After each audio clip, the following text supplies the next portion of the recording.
आज हम बच्चों वर्ण विचार पढ़ेंगे, ठीक है।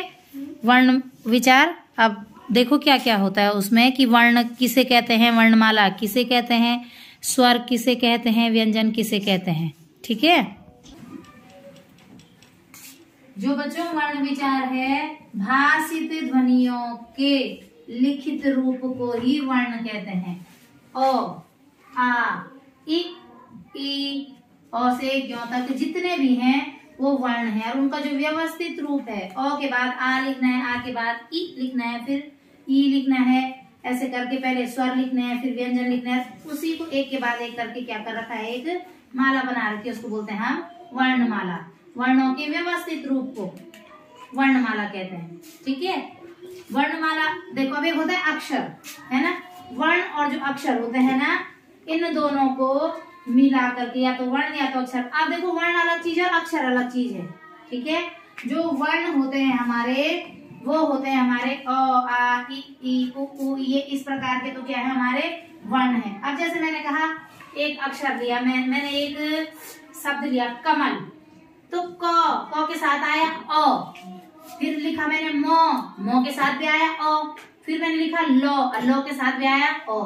वैसे तो वो केवल तीन है, क मो लो है, तीन वर्ण है, लेकिन उनके साथ जो पीछे से ओ क्या आ रहा उनके साथ, तो क अलग शब्द है, मो अलग शब्द है, लो अलग शब्द है, इनको मिल करके क्या बन गया, हमारा शब्द बन गया।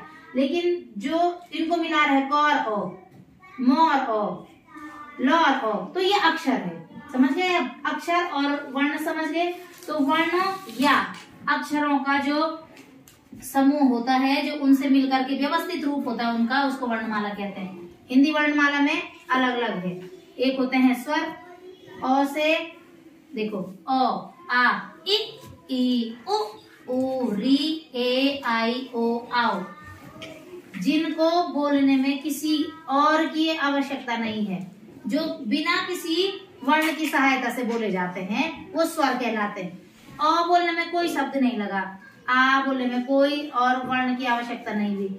लेकिन जब मैं क बोल रही हूँ, तो क के साथ अ आ रहा ना, वो हमारा व्यंजन में आएगा।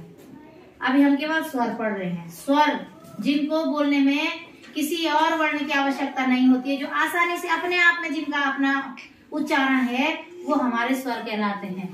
अब स्वर के अलग अलग प्रकार हैं। एक होता है ह्रस्व स्वर, माने छोटा, जिसको बोलने में कम समय लगेगा, जैसे अ, इ, उ, कम समय लग रहा है।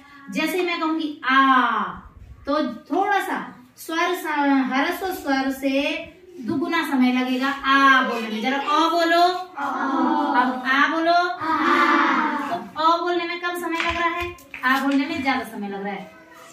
ई बोलो, बड़ा ई बोलो, समय ज्यादा लग रहा है। ऊ बोलो, फिर बड़ा ऊ बोलो। तो बस जो कम समय में बोले जा रहे हैं वो ह्रस्व स्वर, मतलब कम समय में। जिनको बोलने में ज्यादा समय लग रहा है वो दीर्घ स्वर। अब एक लिख रखा है, नहीं आ पाते, प्लुत स्वर। प्लुत एक स्वर ऐसा होता है जैसे जो केवल अब संस्कृत भाषा में यूज हो रहा है, हिंदी में अब इसका यूज खत्म हो चुका है, हिंदी में नहीं लिख रहे हैं इसको, है ना। तो जैसे लिखा रहता है ना, ऐसे बनाया रहता है डॉ टाइप का, ओम, किताब में देखा हुआ ओम कैसे लिखते हैं, ऐसे। तो ये वाले जो स्वर होते हैं, ये प्लुत स्वर होते हैं। अब इनका उपयोग केवल और केवल संस्कृत भाषा में होता है। हाँ, जो अनुनासिक और नासिक शब्द हैं वो मैं अब बताऊंगी। अभी मैंने केवल आपको क्या बताए हैं, ह्रस्व स्वर, दीर्घ स्वर और प्लुत स्वर। अब आप एक साथ बोलो, स्वर किसको बोलते हैं, वर्णों के उच्चारण में दूसरे वर्णों की सहायता नहीं लेनी पड़ती है। वेरी गुड, वे स्वर कहलाते हैं। जिन वर्णों के उच्चारण में किसी दूसरे वर्ण की सहायता नहीं लेनी है, वो क्या कहलाएंगे, स्वर। अब स्वर कितने प्रकार के लिखा रखे हैं, हाँ, ह्रस्व स्वर, दीर्घ स्वर, प्लुत स्वर।